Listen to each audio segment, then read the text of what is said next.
আমার ভাই roads and হাইওয়েতে আছে, 3 কোটি টাকা দিয়ে আমাদের গ্রামের বাড়িতে বাড়ি করছে। আমি বললাম, আপনার ভাইয়ের বেতন কত?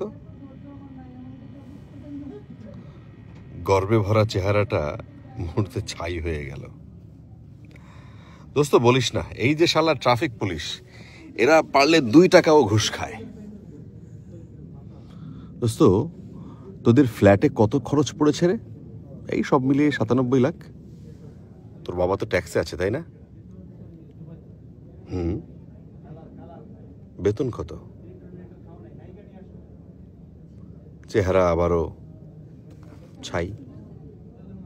ওদিকে লায়লা তার বয়ফ্রেন্ডকে বলেছে যে কাবিন কিন্তু 30 লাখ টাকা হতে হবে। বয়ফ্রেন্ড আবার 28,000 টাকা বেতনে চাকরি করে। না হলে আমার প্রেস্টিজ পাংচার। ফেসবুকে পোস্ট দিয়েছে সে, যে ছেলে যৌতুক চায় তাকে না বলুন। এদিকে মেয়ের জন্য বিয়ের প্রস্তাব এসছে, ছেলে কলেজের টিচার, আরেকজন পিডব্লিউডিতে চাকরি করে। মেয়ের বাবা পরের জনকে পছন্দ করেছে। মেয়ে বলছে, বাবা তোমার পছন্দ সেরা। এক আত্মীয়ের বাসায় গেলাম, সারা জীবন সততার বলিয়া উড়িয়েছেন। মেয়ের জামাই চাকরি করেন সিটি কর্পোরেশনে। খুব গর্ব করে বলছেন তার মেয়ে ঘরের ফার্নিচার 4-5 বছর পরপরই পাল্টায়। মেয়ে খুব শৌখিন। 80 লাখ টাকায় ফ্ল্যাট কিনে আরো 50 লাখ টাকা খরচ করেছে শুধু ইন্টেরিয়রের কাজে। জিজ্ঞেস করলাম, ভাইজান জামাইয়ের বেতন কত?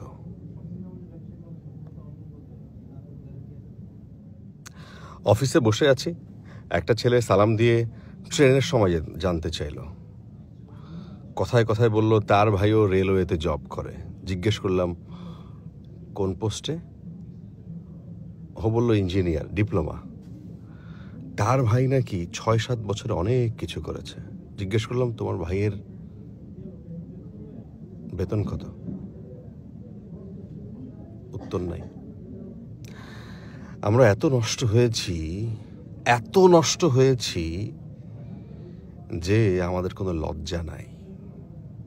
ঘুষ আমার অধিকার, কিন্তু কন্ডাক্টর 15 টাকার ভাড়া 15 টাকা চাইলেই এগুলো মানুষ না। এই টাকা খেয়ে এরা কিছুই করতে পারবে না।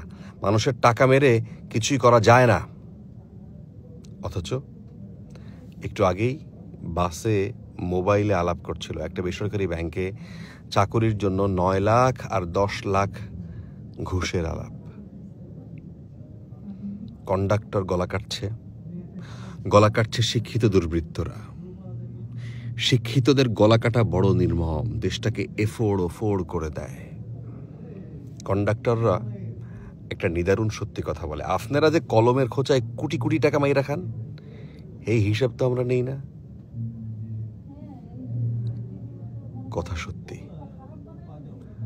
এবং নিদারুণ সত্যি। কিছু অসভ্য শ্রমিকদের দেখলাম অ্যাম্বুলেন্সও তারা গালি দিচ্ছে, আটকাচ্ছে।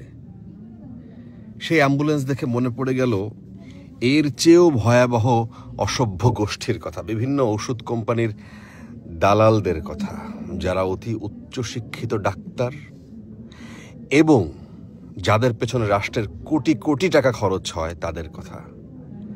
মেয়াদ উত্তীর্ণ ঔষধ আইসিইউতে রেখে গলা কাটার সেই সব অমানুষদের কথা।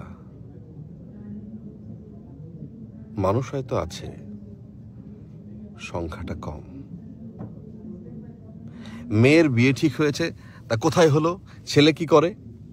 যদি ঘুষের ডিপার্টমেন্টের হয়, দেখবেন মেয়ের বাবা মা ভাই বোন আর মেয়ের চেহারা কেমন খুশিতে চকচক করে।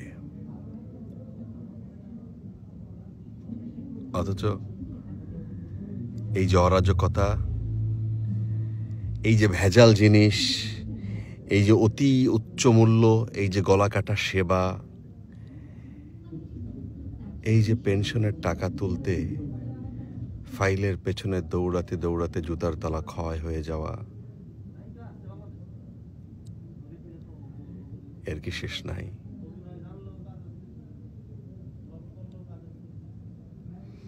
খাজা নাজিমউদ্দিন লিখেছেন, এটা একটা কবিতা, বেতন কত।